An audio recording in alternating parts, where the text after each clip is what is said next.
성전의 하루를 세상 천일보다 간절히 사모합니다.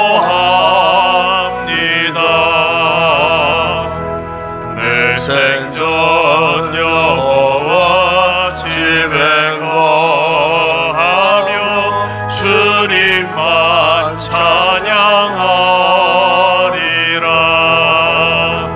아름다우신 주님의 위엄 매일 새롭게 세우시네. 오 놀라우신 주님의 자비 이전보다 더 사랑해.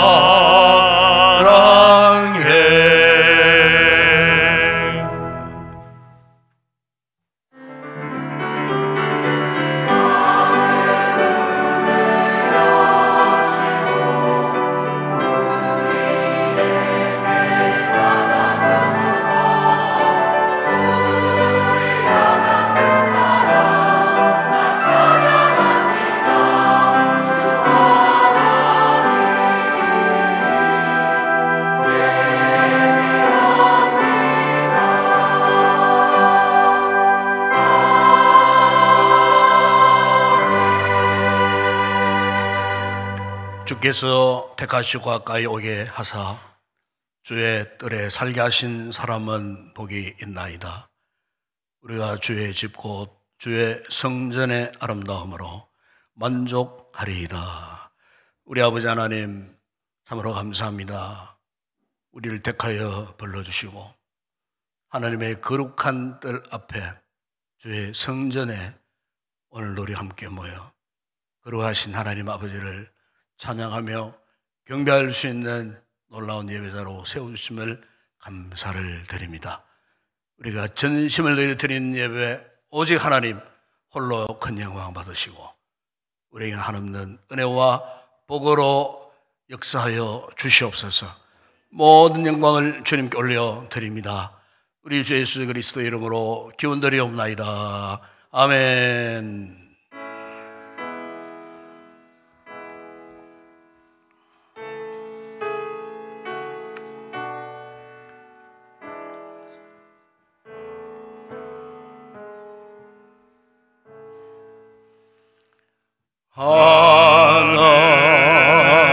하늘에 계신 아버지 이름 거룩하사 주님 나라 임하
우리의 능히 되신 하나님을 향하여 기쁘게 노래하며 야곱의 하나님을 향하여 즐거이 소리칠지어다.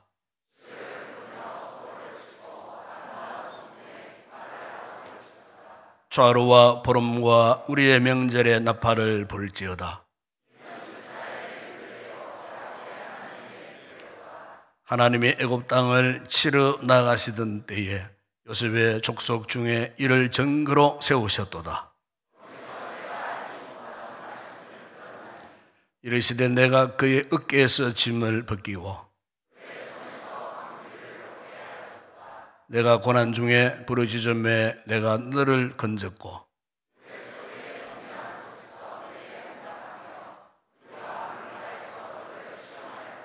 내 백성이여 들으라. 내가 내게 증언하니라. 이스라엘이여 내게 듣기를 원하노라.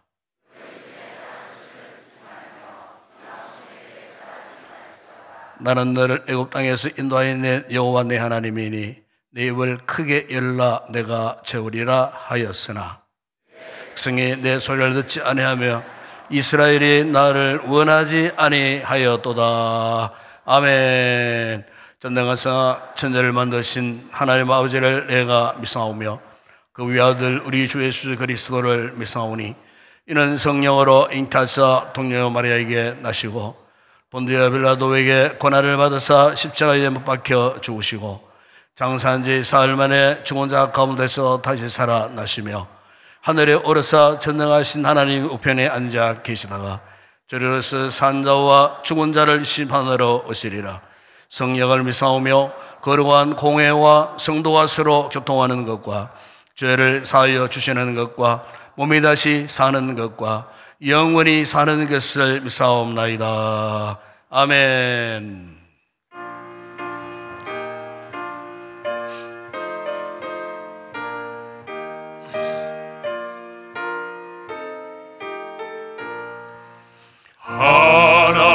하나님의 크신 사랑 하늘에서 내리사 우리 맘에 항상 계셔 온전하게 하소서. 우리 주는 자비하사 사랑 무한하시니 두려워서 떠는 자를 구원하여 주소서. 걱정 근심 많은 자를 성령 감화하시며 복과 은혜 사랑받아 평안하게 하소서. 정과 끝이 되신 주님 항상 인도하셔서 마귀 유혹받는 것을 속히 끊게 하소서. 전능하신 아버지여 주의 능력 주시고 우리 맘에 임하셔서 떠나가지 마소서.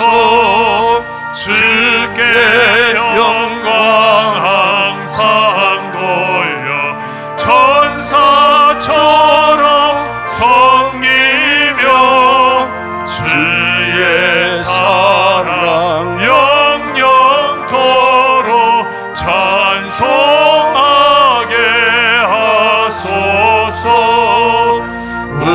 우리는 이 거듭나서 힘이 없게 하시고 주의 크신 구원받아 온전하게 하소서.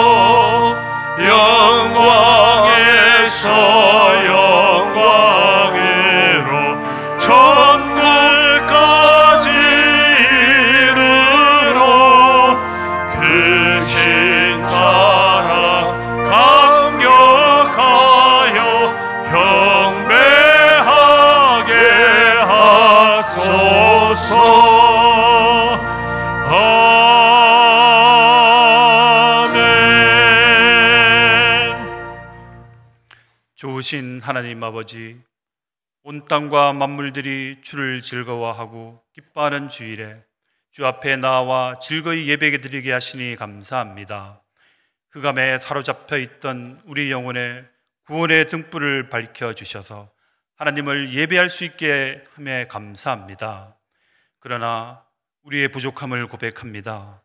샤론의 꽃 예수님만 아름답게 피어 있어야 할 우리 마음의 정원에 세상의 가시덤불과 은건키만 무성함을 불쌍히 여겨 주옵소서.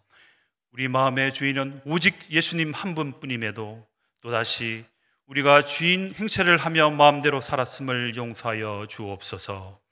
십자가의 희생을 통해 우리에게 사랑을 보여주신 것처럼 우리도 자신의 십자가를 기꺼이 지고 감으로써 하나님을 향한 사랑을 나타내게 하옵소서. 오늘 드려지는 모든 예배를 통해 영광을 받으시고 성령의 기름을 부어 주소서. 영유아에서 어르신에 이르기까지 주님의 모든 백성이 한 마음과 한 뜻으로 예배게 하셔서 성령의 놀라운 역사가 예배 처소마다 나타나게 하옵소서.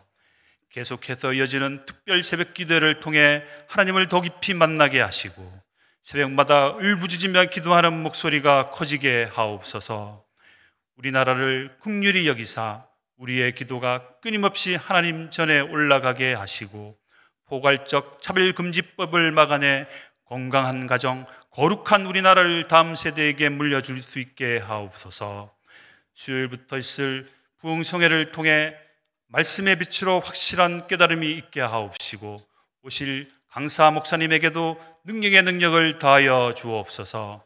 가을 행복 모임 페스트를 위해 기도합니다. 기도로 준비하며 페스트와 좋은 관계를 통해 그들의 마음을 열게 하셔서 사망의 음침한 사로잡혀 있는 영혼들을 구원의 방주로 인도하게 하옵소서. 주말에는 또 정교인 야유회가 있습니다. 좋은 날씨도 주시고 멋진 자연에서 주님의 위대하심과 축복을 느끼며 성도들 간의 아름다운 교제가 있게 하시고 준비하는 사역자들에게도 주님 함께하여 주옵소서. 오늘도 우리를 말씀의 반석 위에 세워주실 목사님께 능력 주셔서 흔들렸던 우리의 마음과 생각이 하나님께로 다시 고정되게 하시고 또 은혜로운 할렐루야 찬양대의 찬양을 기쁘게 받아주시고 찬양과 말씀을 듣는 저희들은 아멘으로 화답하게 하옵소서. 이 모든 말씀 우리를 위해 죽으신 예수님의 이름으로 기도드리옵나이다. 아멘.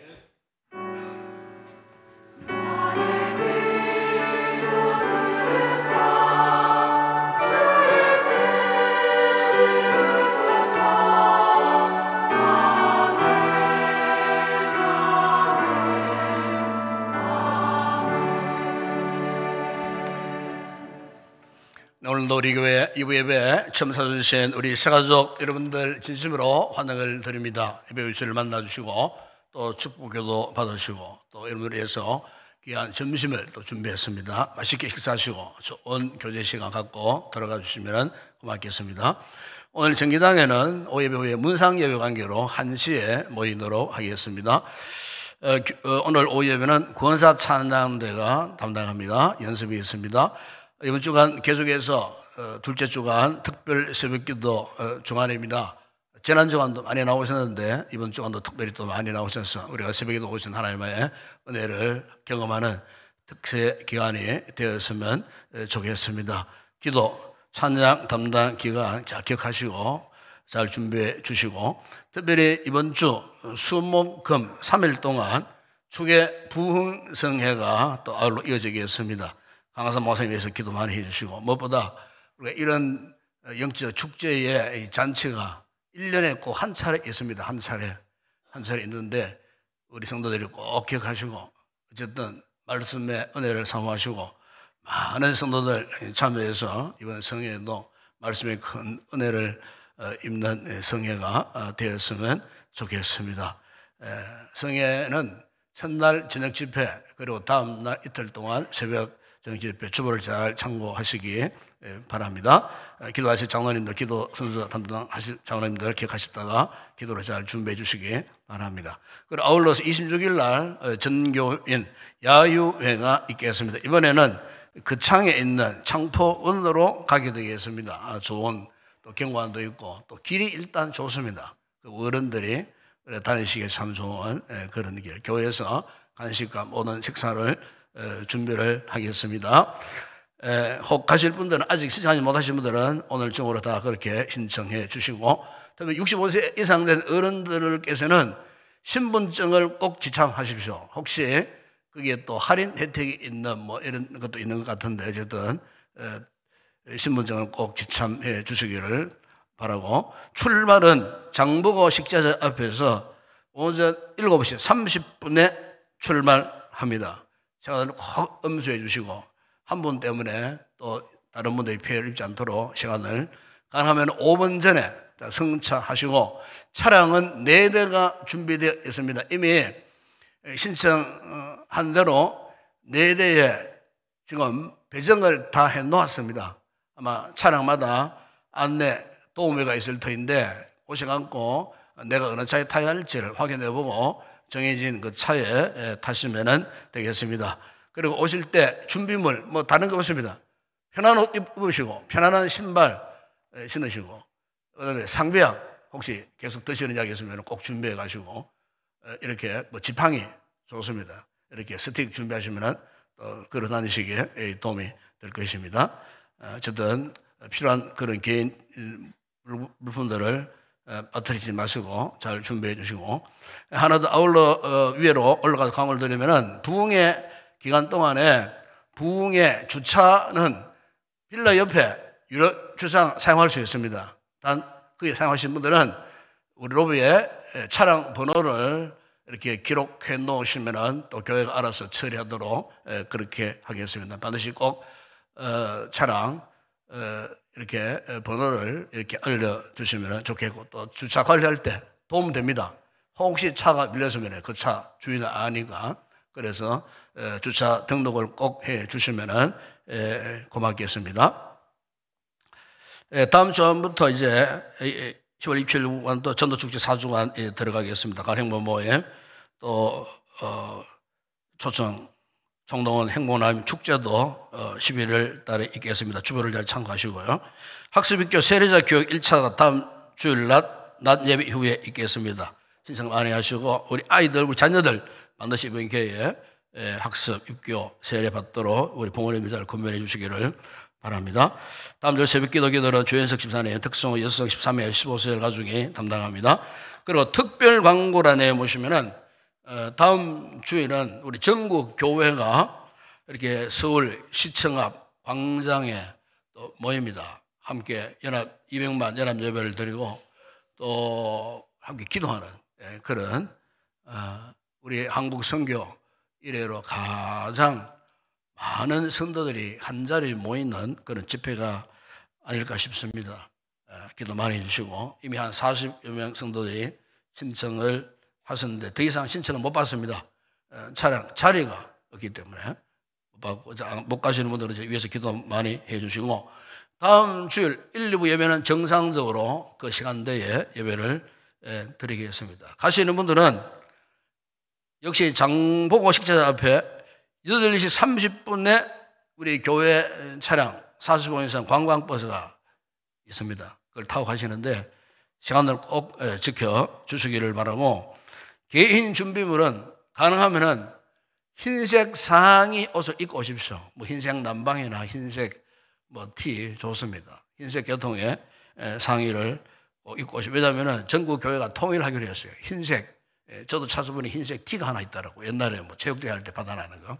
그걸 입고 가려고 합니다. 어쨌든 가장 편한 복장, 넥타이 푸시고, 남자분들은 구두 말고 운동화 신으시고 가장 편안한 모습으로 그렇게 오시기를 바랍니다. 그리고 모자를 꼭 쓰셔야 돼요. 왜냐하면 그날 날씨가 좋다 그러던데 이제 햇빛에 또 너무 오래 있으면 또 안 좋으니까 모자를 꼭 준비하시고, 또 상비약 역시 뭐 당뇨나 혈압이나 필요하시 있지 않습니까? 그 꼭 지참을 주셔야 되고요. 물하고 방석, 비닐봉투, 간식, 식사는 다 준비합니다. 교회에서 다 준비합니다. 방석도 교회에서 준비합니다. 그래 개인마저 가지고 오지 마십시오. 짐 되니까 교회에서 방석을 다 준비했으니까 그래 아시고 본인 지참물만 꼭 잘 챙겨갖고 오시면 되겠습니다. 다음 주 일부 예배는 정상으로 드리고 기도는 강동현 장로님이 기도하시겠습니다. 그리고 이제 오후 예배는 어떻게 하는가? 오후 예배는 2시부터 5시까지 집회가 시작돼요. 서울에서도. 그래서 우리 교회에서도 2시에 예배를 드립니다. 집회에 참여하는 영상 예배에 참여해야 됩니다. 그래서 우리 방송실에서 유튜브, CTS 방송에서도 생방송 중계를 한다 그러더라고요. 유튜브를 통해 전 세계에 방송을 합니다. 전 세계에. 이제 알기로는 이제 일본에서, 미국에서, 태국에서, 독일에서, 영국에서도 이 집회에 참여하려고 그곳 성도들이 온다 그래요. 전 세계 교인들이 다 지금 직결을 합니다. 직결을 하고 있고, 그리고 전 세계로 유튜브 방송이 생중계됩니다.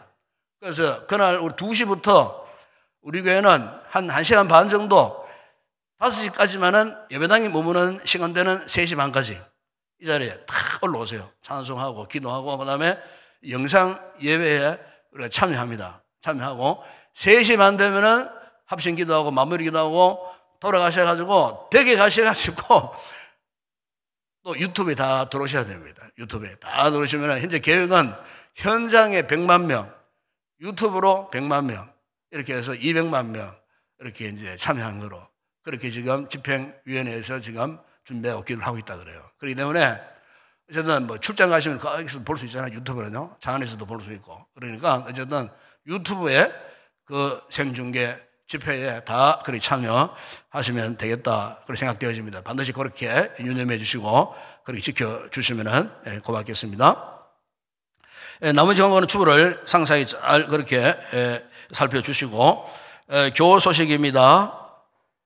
교우 소식 우리 김순희 기자님 저 지난 주간에 상담하셨는데 상담을 마치고 감사해서 예배 후에 우리 성도들에게 떡과 음료를 제공을 하십니다. 그리고 오후 예배 후에 우리 교회 이행영 집사님 부친상을 당하셨는데 대구 K마두이병원 장례식장 특실입니다. 그래서 오후 예배를 마치고 바로 문상 예배를 가려고 합니다. 가실 분들은 기다리시면 우리 교회 차로 함께 가도록 그렇게 하겠습니다. 그리고 오늘 여러분들 들어오실 때 이 부흥회 핸드북 책자에 받으셨죠?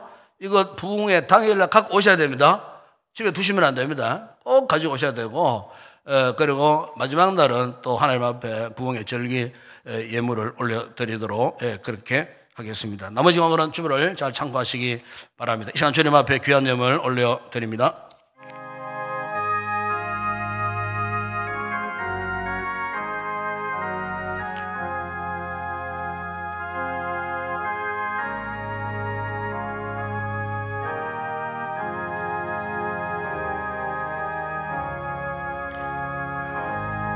우리 아버지 하나님, 오늘도 거룩한 예배에 우리를 부르시고 예배드리기 전 우리들이 믿음과 정성을 다하여 올려드리는 예물, 소득의 11조를 드리는 성도들, 저들의 생업, 저들의 가정, 직장, 범사에 복 주시고 또한 저희가 아름다운 감사의 고별 남은 예물 위에도 더 큰 복을 주심으로 감사의 아름다운 열매 맺게 하시고 세계 선교, 국내 전도, 교회 건축, 줄 예물 드리는 성도들, 저들의 모든 범사에 복 주시고 예물을 통하여 주의 복음이 힘있게 전파되는 일에 서인받게 하여 주옵시며 오늘도 예배를 돕고 섬기는 모든 헌신자들에게 은혜를 베푸시고 우리 찬양대원들에게 성령의 충만한 은혜를 주셔서 영의 아름다운 찬양 되게 하셔서 하나님께 영광 되게 하여 주시옵소서. 오늘도 또 이렇게 슬픔 가운데서도 또 감사해서 귀한 예물, 식물로 공개하는 집사님 가정과 유족들에게 주님의 은혜와 위로를 더하여 주시옵소서. 오늘도 나오지 못하는 우리 모든 성도들 어디 있든지 주님의 은혜가 동일하게 임하는 복을 누리게 하여 주시며 특별히 우리 어린 자녀들을 축복하시고 말씀으로 잘 자라나 훗날 믿음의 큰 사람들 다 되게 하여 주시옵소서. 오늘의 모든 예물 헌물을 주의 성 올려드립니다. 축복하실 때 오병의 놀라운 역사가 일어나게 하시고 열동지를 없는 풍성한 은혜와 복을 받아 누리게 하여 주시옵소서. 예수님의 이름으로 기도드리옵나이다. 아멘. 오늘 상고할 하나님의 말씀입니다. 신약 성경 로마서 제1장 16절, 17절 말씀 두 절만 함께 우리 합독을 하겠습니다. 로마서 1장 16절, 17절 말씀 함께 합독합니다. 내가 복음을 부끄러워하지 아니하노니 이 복음은 모든 믿는 자에게 구원을 주시는 하나님의 능력이 됨이라. 먼저는 유대인에게요 그리고 헬라인에게로다. 복음에는 하나님의 의가 나타나서 믿음으로 믿음에 이르게 하나니 기록된 바 오직 의인은 믿음으로 말미암아 살리라 함과 같으니라. 아멘.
할렐루야.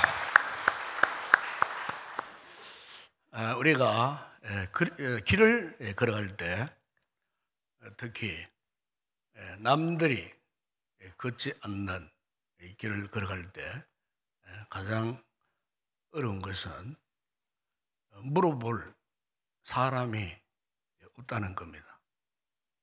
그래서 내가 지금 잘 가고 있는지, 내가 지금 어디쯤 가고 있는지, 그리고 또 그 다음에는 또 무엇이 있을지 마치 이정표 없는 것 같은 이런 시간, 공간에 나 홀로 이렇게 놓여졌을 때 사람은요 두려움이 옵니다. 그리고 조금만 더 위기를 만나면 굉장히 혼란스러워합니다. 이처럼 오늘 우리가 살고 있는 이 시대가 바로 그렇지 않는가. 주변을 둘러보면은 참 모든 환경이나 문화의 요건들은 과거 어느 시대보다도 탁월합니다. 편리한 시대에 살고 있고 모든 문화의 혜택을 누리고 문명의 이기 속에 우리가 정말 안락하고 편안한 삶을 살고 있는 것 같은데, 문제는 과거 어느 때보다도 정신적으로, 영적으로 방황하는 사람들은 더 많은 것 같아요. 그래서 여러분, 이런 부분이 참 힘듭니다. 지금 우리 시대가 지금 당면의 문제가 바로 이런 부분입니다. 외부의 외면에 뭐 환경적인 뭐 조건화 보면 이런 문제보다도 지금 정말 심각한 문제는 우리 내면의 문제예요. 이 내면 속에 없는 혼란 속에 혼돈 속에 절망 가운데 살아가는 인생들이 우리 주변에 얼마나 많은지 모릅니다. 여러분, 이 교회들 역시 마찬가지입니다. 코로나의 충격 속에서 이제 조금 벗어났고 조금 회복되었다 싶으지만 아직도 여전히 목회 환경이나 영적 환경이 과거만큼 그렇게 원활하지 않습니다. 이런 상황 속에 주저앉아 있는 모습들이 참 많이 보입니다. 자, 그렇다면은 이런 시대가 위기라고 말할 수밖에 없어요. 그럼 이런 위기를 우리가 어떻게 극복할 것인가? 교회든 개인의 신앙이든 어떻게 이 위기를 극복할 수 있을 것인가? 저는 딱 답은 하나라고 생각합니다. 그것은 바로 우리가요, 이제부터라도 본질로 돌아가야 돼요. 기본으로 돌아가자는 겁니다, 여러분. 이게 딱 답입니다, 여러분. 다른 대안이 없어요. 기본으로 돌아가는 거예요. 우리가 세계 역사 가운데 14세기에서 16세기를 소위 르네상스 시대라고 말합니다. 중세 시대에서 근대 시대로 넘어가는 중요한 시점, 르네상스, 문해 부흥 운동이 일어났던 그런 시대를 말합니다. 이 문해 부흥이 왜 일어났는가? 일어난 그 동기가 이렇습니다. 기나긴 중세 시대, 교회가 지배했는데 교회가 영적으로 타락해서요. 말씀이 없는 시대가 되어버렸어요. 은혜를 모르는 시대가 되어버렸어요. 그냥 종교인들이 판치는 그런 시대가 천년을 두고 흘러가는 가운데에 교회는 타락할 대로 타락해버렸어요.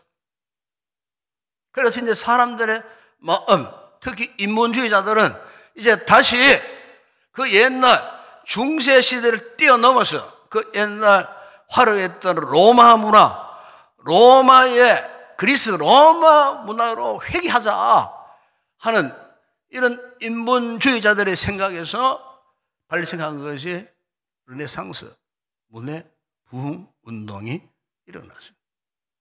그런데 중요한 것은 이런 문해 부흥 르네상스의 이 물결을 타고 일어난 것이 16세기 초에 1517년에 이 종교적 문해 부흥이 일어났는데 그걸 또 우리는 종교 개혁이라 그래 말합니다.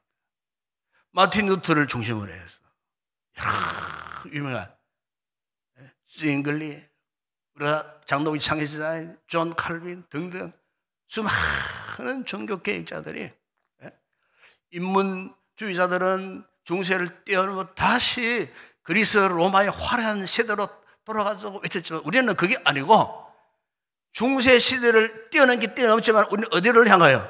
본래의 초대 교회의 정신으로 1세기 초대 교회 정신으로 돌아가자. 중세의 타락한 영적 환경에서 이제는 1세기 초대 교회의 순수한 기본으로 돌아가자. 그래서 그 당시 인본주의자들이 이 돌아가자는 말을 라틴어에서 아드 폰테스 외쳤어요. 아드 폰테스. 기본으로 돌아가자. 본질로 돌아가자 하는 운동을 일으켰던 거예요. 이 종교개혁자들 역시 아드 폰테스. 기본으로 돌아가는데 교회는 돌아갈 기본이 무엇인가? 세 가지를 제시했어요. 첫 번째, 오직 성경으로. 라틴어로 솔라 스크립처럼. 오직 성경으로 돌아가자. 성경. 여러분, 그 당시에 신도들은 성경을 몰랐어요. 성경은 교황, 사제들만 소유했고, 일반 신도들은 성경 읽을 수도 없고, 들을 수도 없고, 가실 수도 없었어요. 그런 시대. 그래서 이 루터가 제일 먼저 한 게 뭡니까? 독일어로 성경을 번역해갖고, 일반 교우들에게 성경을 나누어준 거예요. 성경으로 돌아가자. 두 번째는 오직 은혜로 돌아가자. 오직 은혜. 타락한 교회가 면제부를 만들어갖고 돈으로 죄를 사고 팔고 이렇게 해갖고 타락한 그 중세 교회를 바라보면서 이제 오직 하나님의 은혜로 모든 죄를 용서함 받는다. 은혜로 돌아가자. 솔라 그라티아 미쳤어요. 마지막 세 번째는 뭐냐? 오직 믿음으로. 오직 믿음으로. 오직 믿음으로. 솔라 피데. 믿음으로 구원받는다. 중세시대에 얼마나 행위를 많이 중요시했습니까? 선한 행위 해서 헌금 많이 하면 저 사람 구원받고 복받고. 그거 아니다. 믿음으로만 구원받는다. 그래서 여러분, 이 종교개혁 때 마틴 루터가 이 개혁자들이 세 가지를 목이 터져라 외쳤어요. 성경으로 돌아가자, 은혜로 돌아가자, 믿음으로 돌아가자. 결국 이것이 여러분, 교회의 신앙의 기본이요, 우리 신앙의, 우리 삶의 크리스찬의 본질이었다는 겁니다. 여러분, 개혁하고 혁명의 차이가 뭔지 압니까? 이 혁명이라고 하는 것은요, 그냥 뒤집어버린다는 거예요. 모든 걸 폭파시켜갖고 완전히 막 뒤집어버리는 걸, 레볼레이션, 폭발시켜서 막 뒤집어버리는 혁명. 여러분, 교회가 제안한 것은 혁명이 아닙니다. 여러분.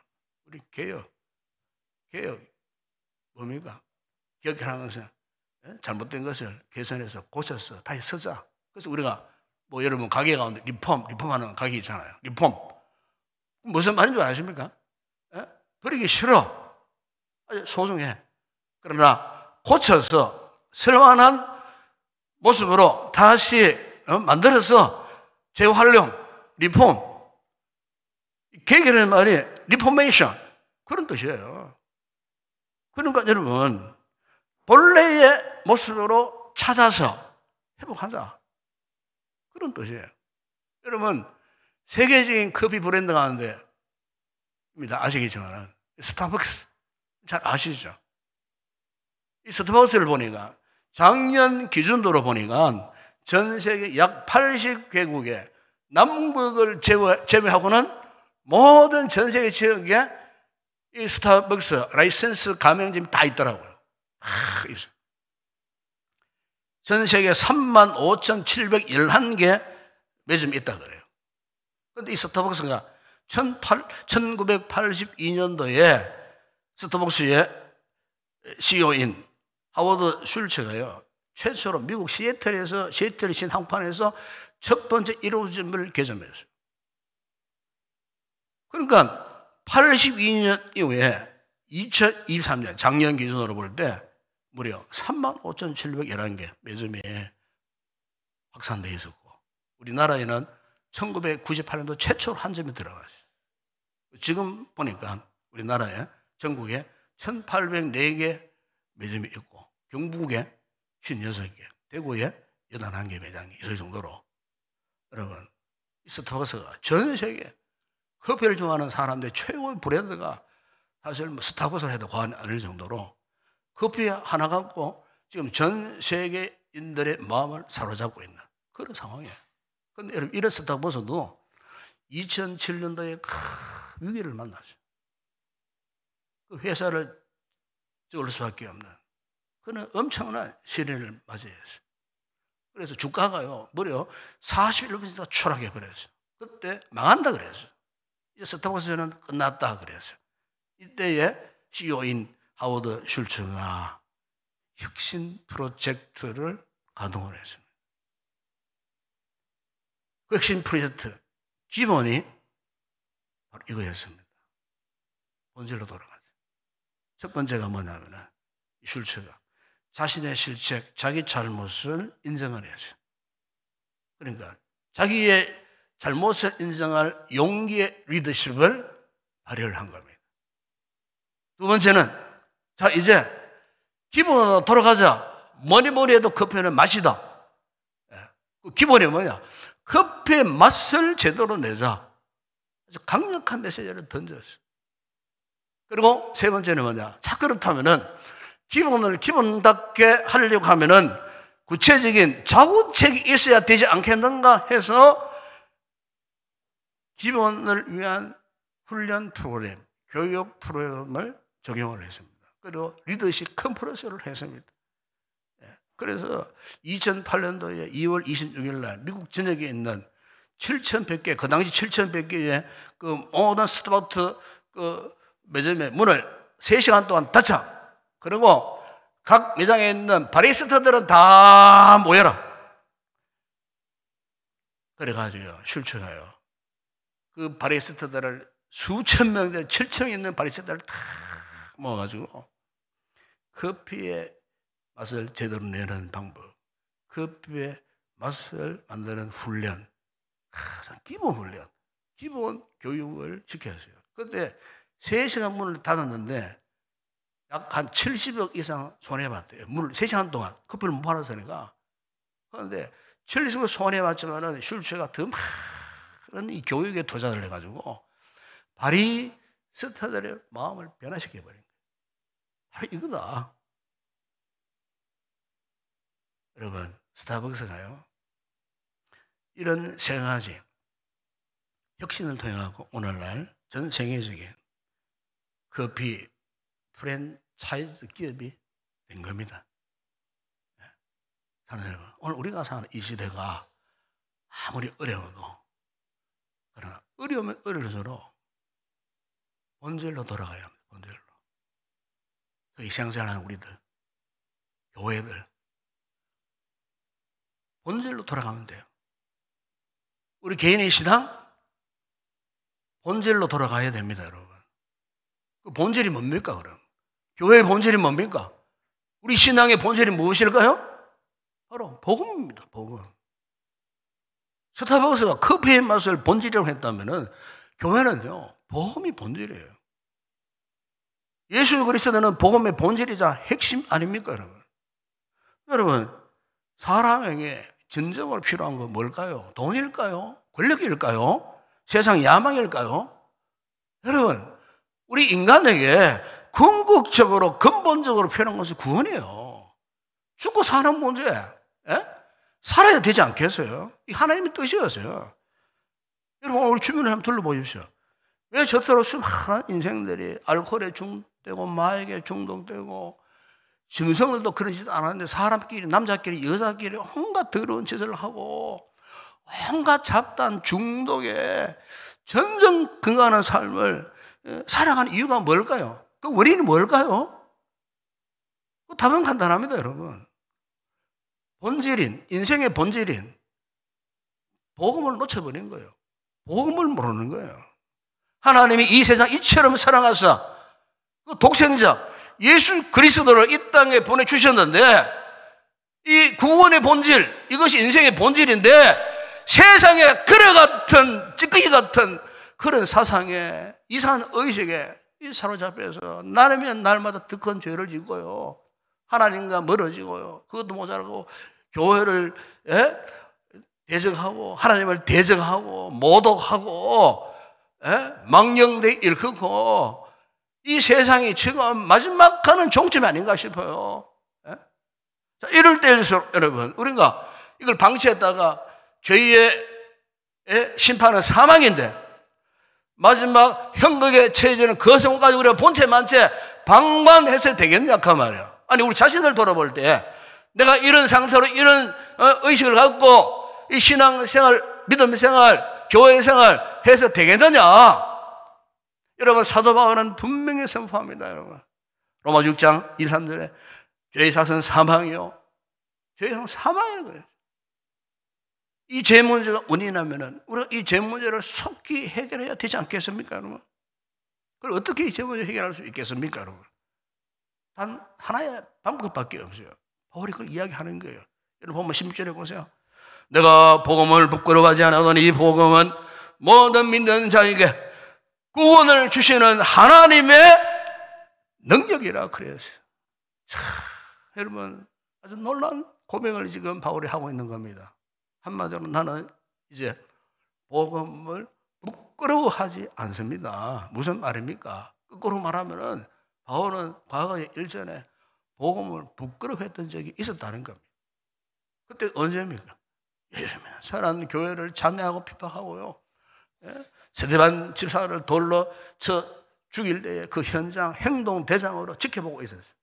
그것도 모자라고 출장 가가지고, 담메색 출장 가가지고 마지막으로 모든 그리스도인들 잔멸해 버리려는 그런 계획까지 했던, 참 바울의 과거의 삶은 정말 복음 앞에 너무나 부끄러운 삶을 살았다는 겁니다. 복음을 욕되게 했던 가락한 그 인간 바울, 그런 그가 어떻게 바뀌었다고요? 복음을 그토록 싫어하고 복음을 그토록 해방하던 바울이 이제는 바로 그 복음 앞에 무릎을 꿇었다는 겁니다. 무릎을 꿇었다는 거예요. 저는 오늘 우리 사회에 요즘 굉장히 이슈가 되는 문제가 있죠. 우리 장로님께서 교하셨습니다. 이 포괄적 차별금지법. 제가 글로서도 지난 주일날 교인들이 다 난노 드렸습니다만 저는 이제 이걸 하면서 이런 염려가 갔어요. 우리가 죄는 미워하되 절대로 사람을 미워해서는 안 되겠다. 그런 생각이 들었어요. 성소수자. 태어날 때부터 그런 성향을 가질 수도 있고 후천적으로 잘못된 친구, 잘못된 사상, 잘못된 글을 읽고 생각이 바뀌어져 갖고 그런 또 모습으로 살아갈 수도 있어요. 그러나 우리가 차별 금지법이라고 하는 것은 그 같은 성소수자들에 대한 정죄 의식을 가지다. 그들을 비판하자는 말은 절대 아닙니다. 오해하면 안 됩니다.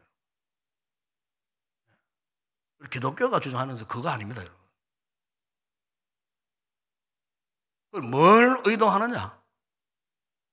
더 이상 그런 의식, 잘못된 사상에 빠진 사람 빨리 건져내고 복음으로 건져내고 국가가 앞장서갖고 올바른 판단 속에 이 시민들이, 국민들이 객관적인 위치에서 볼 때 저건 아니다 싶은 그런 법을 만들 생각을 하지 말아라는 겁니다. 한악한 인간들이 교묘하게 숨겨갖고 법제화하겠다는 거예요. 죄 짓는 것을 법제화한다는 겁니다. 합법화한다는 겁니다, 여러분. 여러분 민주사회입니까, 그게? 공산주의 사회이지, 그거는. 그렇지 않습니까, 여러분? 그걸 비판하는 거예요. 우리 그걸 비판해야 돼요. 그런 정신으로 1027 예배 올라가는 겁니다, 우리가. 기독교의 위력을 보여준다는 거예요. 겁을 내도록, 꼬리를 감추도록. 그러나 그 당사자, 그분들을 비판하고 정죄하는 건 절대 아니라는 거예요. 오히려 그분들은 전도의 대상자들이 아닙니까, 여러분? 성교의 이 대상자들이에요. 여러분, 사도 바울이 목회할 때도 여러분, 로마서 1장 26절에 보면 이런 말씀을 합니다. 그 말씀 한번 보세요. 그 보면 이런 말씀이죠. 이 때문에 하나님께서 그들을 부끄러운 욕심에 내버려 주시니 곧 그들의 여자들도 순리대로 설 것을 바꾸어 영대로 서고 27절에 보면은 그와 같이 남자들도 순리대로 여자 서기를 버리고 스스로 향하여 음욕이 불릴 듯하며 남자가 남자와 더불어 부끄러운 일을 행하며 그들의 그릇에 상당한 보응을 가지고 이런 말을 쭉 해요. 그러니까 여러분, 어제 우리 시대에만 남남 여여 뭐 이상한 짓을 그런 사람이 있었던 것이 아니고 바울이 복음을 전하는 로마 제국 시대 때도 있었다는 거예요. 그 로마 교회 안에도 이런 사람들이, 이런 교회인들이 있었다는 거예요. 그래서 바울이 강력하게 요청하는 것이 로마서 2장 1절 보세요. 거기 보면은 그러므로 남을 판단하는 사람아 누구를 막론하고 네가 핑계하지 못할 것은 남을 판단하는 것으로 네가 너를 정죄함이니. 그래요. 우리가 그분들을요 정말 큰 죄인 취급하고 더럽게 생각하고 그들을 정죄해서는 절대 안 된다는 거예요. 그거는 우리 기독교 정신이 아닙니다, 여러분. 그것은 복음적인 정신이 절대 아닙니다. 예수님의 정신도 아니에요. 왜냐하면 그분들도 복음을 접하면 예수를 만나면 변화되어지는 거예요. 제가 일제에서도 목회할 때 그 교회에 그런 여자분이 있었어요. 그 집사님이 있었어요. 과거에 예수 믿기 전에 그랬던 분이 있었어요. 예수 만나고 변화되어가고 얼마나 신실하게 이런 변화 잘하는지 몰라요. 그것만 보더라도 그렇지 않습니까? 문제는 본질을 경험하지 못한 거예요. 예? 여러분, 사도 바울 시대에 이 동성애 문제만이 아니고요. 가장 더 큰 문제는 황제 숭배가 문제였어요. 황제 숭배. 예? 그러니까 황제를 신으로 절대 숭배하는 강요하는 그런 시대였어요. 그러니까 사실 그 당시만 보더라도 바울이 전하는 예수 복음은요, 황제 순배와 비교하면은 초라하기 짝이 없는 그런 것이었어요. 그런데 여러분, 사도 바울이 그런 엄청난 영적인 중함을 안고 아무도 잘 알아주지 못하는, 들어주기를 거절하는 그 예수 복음을 선포했을 때에 수많은 사람들이 조롱하고 멸시하고 박해하고요. 그래서 결국에는 그 예수 복음, 황제 숭배와 정면 대결하는 예수 복음 때문에 로마 교회가요 큰 비판을 당하고 300년 동안 로마의 그 근교에 제가 가봤습니다. 일주일 몇 년 전에 카타콤이라고 하는 지하 묘소가 있어요. 그래서 300년 동안 그 지하 묘소에 숨어 들어가가지고 신앙을 사수할 정도로 그 사도 바울이 이 같은 시대의 변방에서 아무도 알아주지 못하는 그 복음을 전하면서도 지금 자신의 영적인 자존심을 고백하는 겁니다. 나는 결단코 복음을 부끄러워하지 않았다라고 고백하는 겁니다. 오히려 그런 상황 속에 복음을 전하고 또 전했습니다. 왜냐하면 바울은 그 복음의 가치를 너무나 잘 알았기 때문에, 복음의 능력이라는 것을 직접 경험했기 때문에 그 6절에 이런 고백하지 않습니까? 이 복음은 모든 믿는 자에게 주시는 구원의 하나님의 능력이라고 해요. 하나님의 능력. 여러분, 능력이라는 말은 헬라 말은 dynamit라는 단어예요. 이것은 다이너마이트라는 말이 여기서 나왔어요. 다이너마이트. 복음은 다이너마이트 같은 강한 폭발력, 한 방에 그냥 죄가 끊어지고 날아가 버리는 그런 위력을 가진 것, 능력을 가진 것, 폭발력을 가진 것, 그게 복음이라는 거예요. 복음. 믿으십니까, 여러분? 사실 저도 솔직한 고백입니다. 제가 과거에 은혜 받지 못했을 때는요, 지금 생각하면 내가 그때 왜 그랬을까 생각이 들어요. 3대째 신앙입니다. 요한세례에서 다 받았습니다. 그런데 제가 교회 다닌 것 자체를 굉장히 부끄러워했어요. 주일날 교회 갈 때요, 혹시 친구가 볼까 싶어갖고 교회 가는 거. 성경책, 그 당시에는 이 찢어진 쪽보험들이 많았어요. 그날 목사님이 요한복음 설교한다. 나는 아무 집히는 대로 로마서 들고 가는 거야. 그것도 포켓에서 딱 집어요. 친구, 어디 가는데 오늘 가면, 네, 저기 좀 갔다 올게. 교회 가는 굉장히 부끄러워해서요. 그러니까 지금 생각하면 영적인 이 자존감이 완전히 다 깨어진 상태. 그런 상태였어요. 근데 목회해 보니까 나만 그런 것이 아니고 그런 분들이 요소에 다 있더라고. 요소에 다 있어요. 교회 다니는 거 부끄러워합니다. 전도하는 거 부끄러워합니다, 여러분. 예수 믿는 거 부끄러워합니다. 정말 그 사람이 과연 크리스찬이냐, 그리스도인이냐? 내가 옛날에 그런 꼴로 살았기 때문에 그분들의 심정을 안 봐도 훤히 잘 알고 있어요. 뭐 때문에 그럴까? 내가 그것 때문에 고민했거든요. 뭐 때문에 그럴까?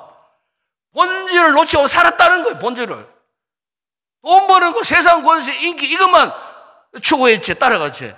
정말로 복음의 본질을 놓치고 살았어. 복음의 능력, 복음의 디나미스, 이걸 경험하지 못했기 때문에 복음을 부끄러워하는 이 같은 못난 삶을 살고 있다는 겁니다, 여러분. 하나님께서 이 영혼을 불쌍히 여기서 성령의 강권적인 은혜를 베풀어 주시고 십자가 복음 앞에 통에 자복하게 만들고 깨어지게 만들고 기었고 당신의 사람을 불러주시고 하나님 앞에 세임받게 하시고, 저는 지금도 가슴이 벅차요. 가슴이 벅차요. 내가 어쩌다 하나님 앞에 이런 은혜를 입었는가. 이 강단에 서서 이렇게 복음을 선포하고 외칠 수 있는 자격이 나에게 있었는가? 아니요. 전혀 없었어요. 전혀 없어요. 주께서 복음의 능력을 경험하게 하시기, 이 복음을 전하지 않고서는 견딜 수 없는 인간으로 만들어 주셨기에, 저는 말씀 가운데, 바울의 고백 가운데 특별히 갈라디아 6장 14절에 보면 이런 말씀이었어요. 그러나 내겐 우리 주 예수 그리스도의 십자가 외에 결코 자랑할 것이 없으니, 저는 이 말씀을 참 사랑합니다. 저는 자랑할 것 하나도 없어요. 오롯이 예수님이 날 위하여 십자가에 죽어주신 이 십자가의 은혜, 이 복음, 복음을 전하는 것, 내 마지막 숨이 끊어지는 그 순간까지 복음을 전하다가 죽는 것, 일병의 소원입니다. 복음의 가치, 복음의 능력을 경험했기 때문에 우리를 할 수 없고 포기할 수 없어요. 우리나라에 유명한, 세계 유명한 과학자 한 분이 계세요. 이분은 경기 중고등학교 1등으로 입학 졸업했습니다. 그것도 중등학교 불과 4개월 공부하다가 그 어린 나이에 서울대 물리학과에 들어갔습니다. 최고 성적으로 공부했습니다. 그리고 미식한 주립대 석사 과정도 안 거치고 곧장 박사 코스에 들어가서 박사가 되었습니다. 2년 만에 박사가 되어버렸어요. 어린 나이에. 23살 때 그 학교에 교수가 되었어요. 그 이후에 MIT 공대 연구 교수로 들어갔어요. 그러다 우리나라에 교육해갖고 유명한 카이스트 한국과학기술원을 설립하신 분입니다. 그리고 과학기술사 장관을 지냈던 분입니다. 잘 아시죠? 이 정도면 정근모 장관님. 여러분, 과학자들이 복음을 수용하고 예수 믿는 거 불가능합니다. 왜? 과학자들은 항상 증명이 되어져야 돼요. 과학적으로 증명이 되지 않으면 수용을 못해요. 과학자들. 그런데 그 과학자가 어떻게 예수를 믿게 되는, 이분에게 몸에 질병이 참 많았다 그래요. 시형 간염이라든가 암에 걸려갖고 수술을 하고 담석 제거하고 수술을 받고 장 6차 일어나갖고 장을 75cm 잘라내고 뭐 등등 이런 여러 가지 몸에 질병들이 많았다는 거예요. 결정적인 것은 자기 아들이 불치병에 걸린 거예요. 그 병이 져갖고 이 콩팥이 다 상해지는. 그래서 자신의 콩팥을 그 아들에게 이식해 줄 정도가 되었으니까, 참, 여러분, 그래서 세계 최고의 과학자가, 유명한 인사가 뭐 건강만 좋았으면 얼마나 좋았겠습니까? 그런데 이분이 그 아들을 통해서 예수를 믿게 된 거예요. 그 아들을 통해서. 그 아들을 통해서 성령의 은혜를 그가 경험했던 거예요. 한 번은 예수님이 그 장로님께 이런 말씀을 하시더랍니다. 사랑하는 아들아, 작은 십자가를 지고 가는데 네 아들에게 감사한 적이 있느냐? 그때 장로님 이런 고백을 했답니다. 그렇습니다. 제 아들의 고통이 아니었다면 저는 하나님을 겉으로 애타게 찾지 않았을 것입니다. 아들이 저를 주님께로 인도했기에 내가 주님을 알게 되었습니다. 아들이 마지막 죽을 때에 아버지, 예수님 잘 믿으세요. 그러면서 환하게 웃고 죽더랍니다. 그러니까 부모 심정에 마지막 하는 그 아들, 어린 아들 남겨준 것이 그 아버지의 마음 반에 예수님을 남겨주고 간 거예요. 그걸 끌어안고 한없이 울고, 이 장로님이 그 아들 때문에 예수님을 알고 예수님을 영접하고, 그래서 참 신실한 크리스찬이 되고, 후에는 장로님이 되는 국회 조찬 기도회의 위원장도 되고, 이런 참 가난한 사람들에게 집을 또 지어주는 그런 사업도 하고, 뭐 온갖 등등의 이런 일들을 하고, 있었다는 겁니다, 여러분. 만약 그가 예수님 만나지 못했다면, 복음을 깨닫지 못했다면 어떻게 그런 삶을 살아갈 수가 있었겠습니까? 여러분, 유명한 우리 이은영 교수님이 인전에 돌아가셨어요. 이분은 정말로 젊은 시절에는 기독교를 아주 비판자라는 안티크리스찬, 반기독교 그 그룹에 있었던 사람이기 때문에 젊을 때는 계속 기독교를 비판했던 그런 분이에요. 그런데 어떻게 이런 분이 세례를 받고 예수를 나의 구주로 영접하고 구원받고 그리고 구원의 확신 가운데에 참 천국에 갈 수 있었는가? 그 주변에 그 귀한 딸 이미나 여자분 딸입니다. 목사님. 이분 LA에서 검사도 하고 변호사도 하고 잘 나갔던 그런 분이에요. 이분이 하나님 은혜로 예수를 먼저 믿게 되었어요. 그런데 이분이 몸에 큰 질병이 왔어요. 난소암, 말기에. 결국은 돌아가셨는데, 그런데 이 따님이 아버지에서 그래 기도를 많이 돼요. 아버지, 어쨌든 자기가 믿었던 예수님을 전하고 싶었어. 그래서 이은은 교수님이 결국 어떻게 예수를 믿게, 그 따님 때문에, 그 딸 때문에, 딸이 그렇게 예수님을 전하고 예수님을 믿어야 된다고 하는 그 메시지를 가슴에 담아두고 결국에는요, 마지막 가는 그 딸의 모습을 보면서 엉엉 울면서 이분이 결심을 한 거예요. 예수를 영접한 거예요. 그분의 마지막 유작이라고 할 수 있는 책들이 여러 권이 있는데 그게 먹다, 듣다, 걷다라는 책이 있어요. 거기 보니까 그 책 마지막 말려에 보니까 그분이 이런 이야기를 했어요. 교회는 예수님이 가신 그 길을 가야 합니다. 예수님처럼 사람을 살리는 그 길을 가야 합니다. 그것이 예수님을 따라가는 길입니다. 그것이 상생의 길이요, 생명으로 가는 길이요, 변화와 확산의 길입니다. 오늘날의 시대의 교회가 그 길을 가야 한다는 겁니다. 우리가 그 길을 가야 한다는 겁니다. 그 길이 무엇입니까? 십자가의 길 아닙니까, 여러분? 복음을 전하는 길이 아니겠습니까, 여러분?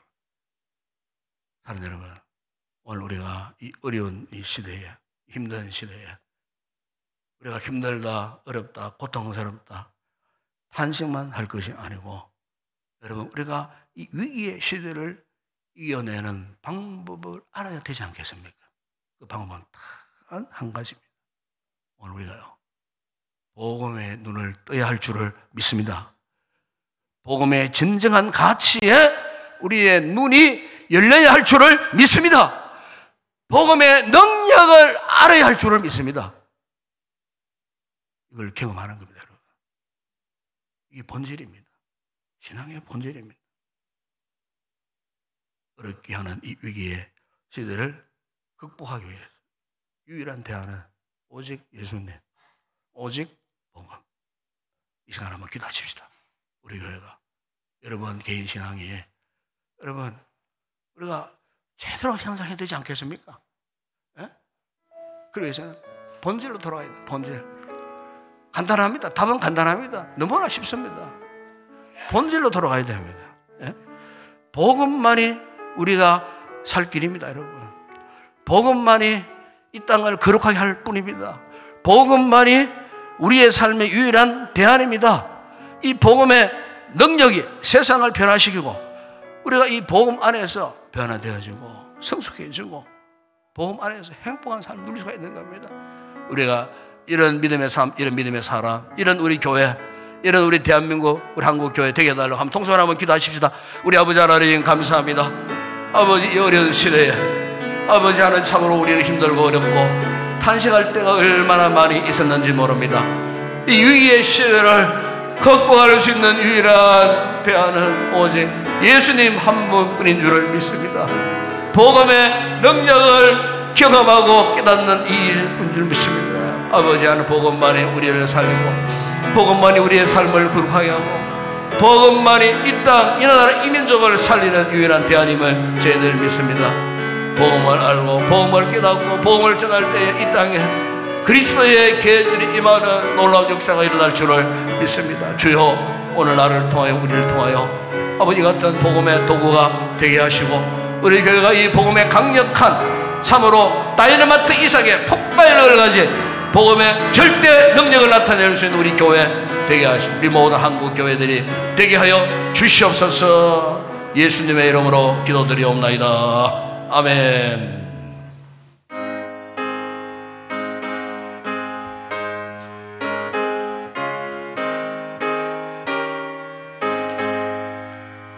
주 예수 넓은 사랑 크신 은혜를 나 힘써전 밤에 참 기쁜 이르세 주 예수 복된 말씀 생명과 진리요 내 맘의 갈급함을 다 채워주시네 옛부터 전한 말씀 주 예수 크신 사랑 나 항상 전파하기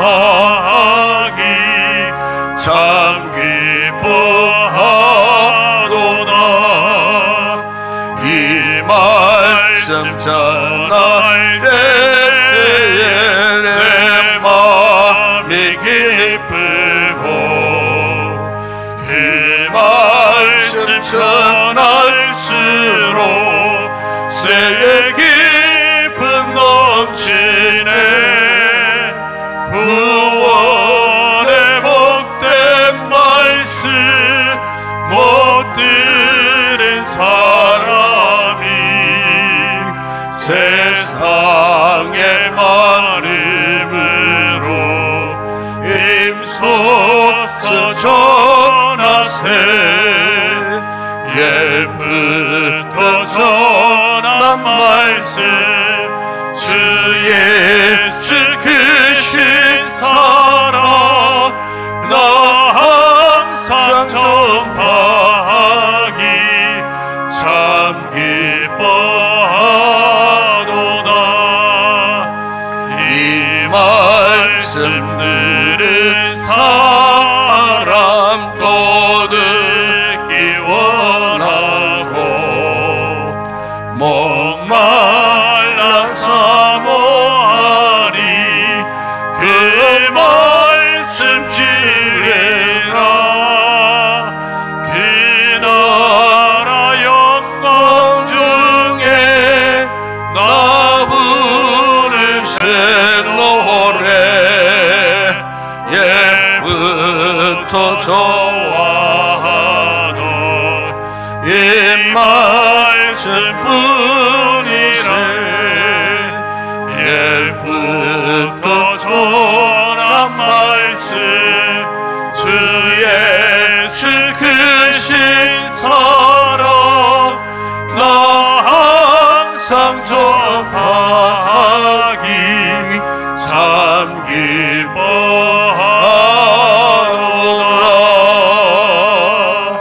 할렐루야. 인사합시다. 반갑습니다. 사랑합니다.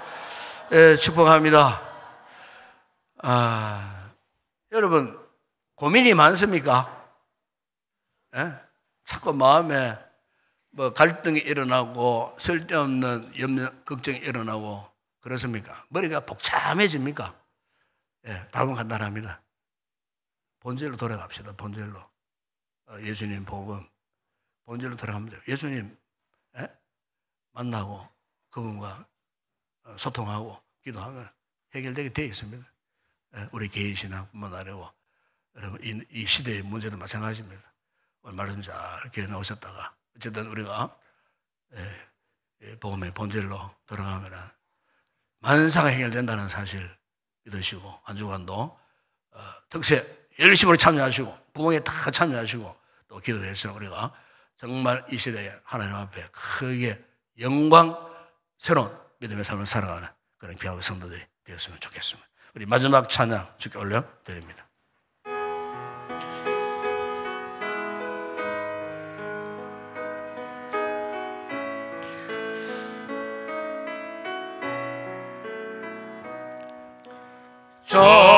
전심으로 주 찬양 주의 이름 높이 올려드리세 위대하신 하나님 온 땅 위에 높이 올려드리세 주의 영광을 하늘 위에 놓고 주의 찬송은 세계 끝까지 주의 영광을 모든 나라 위에 주의 찬송은 세계 끝까지. 지금은 우리 주 예수 그리스도의 은혜와 하나님 우리 아버지의 무한하신 사랑하심과 성령의 위로와 교통과 충만하신 은혜가 이 힘들고 어려운 이 시대에 살고 있는 우리들, 때로는 절망과 고통 속에 낭망할 때 많았던 우리들, 그러나 이제 복음의 본질로 돌아가면, 주님께로 돌아가면, 복음으로 돌아가면 모든 문제가 평정된다는 이 사실을 확신하고 복음 안에서 기쁨으로 살기를 결단하고 돌아가는 모든 성도들 머리 위에, 저들의 가정과 가족과 범사 위에, 우리 교회와 이 나라와 이 민족과 우리의 선교지 사역하는 주의 종들 가운데 이제와 영원토록 함께 있을지어다. 아멘.